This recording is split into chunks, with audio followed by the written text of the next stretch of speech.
La télévision suisse raconte la remise en liberté de l'ancien patron de la police du Guatemala. La justice genevoise voulait en faire un procès exemplaire. Au lieu de ça, le tribunal fédéral a annulé la condamnation. L'homme s'appelle Erwin Sperisen. Il était en détention à Genève depuis 5 ans. À l'époque, le double national suisse et guatémaltèque est arrêté à Genève. On l'accuse d'avoir participé à 10 assassinats au Guatemala en 2005 et 2006, alors qu'il était à la tête des forces de police.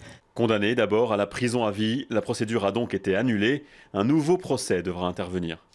En France, les députés étudient un projet de loi pour sortir de l'état d'urgence. Le projet de loi vise à transposer dans le droit commun certaines mesures de l'état d'urgence, comme les perquisitions qui seront renommées visites, l'assignation à résidence et les fermetures administratives des lieux de culte. La droite voudrait aller plus loin. La gauche critique la banalisation de lois d'exception. C'est un projet de loi liberticide, ça c'est vrai.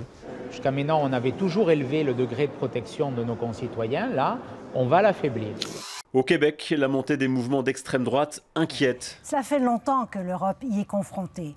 Mais qu'en est-il ici, au Québec? Le reportage part à la rencontre de militants de groupes anti-immigration. Là, je me rends compte qu'avec les gouvernements qu'on a, on est en train de se noyer dans plein d'autres cultures.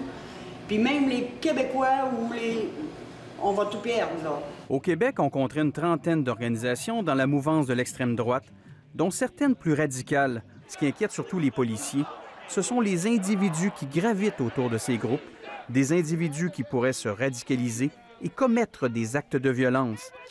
En Belgique, une publicité qui choque. Et les étudiantes, améliorez votre style de vie, sortez avec un sugar daddy. Un site de rencontre qui met en relation des jeunes femmes, des sugar baby, avec des hommes nantis et d'âge mûr, surnommés sugar daddy. Pour beaucoup, le site lancé cet été en Belgique incite carrément à la prostitution. Cette dimension qui consiste à profiter peut-être de situations précaires d'étudiants, en les incitant vraiment à avoir recours à une certaine forme de prostitution. Plusieurs plaintes ont été déposées.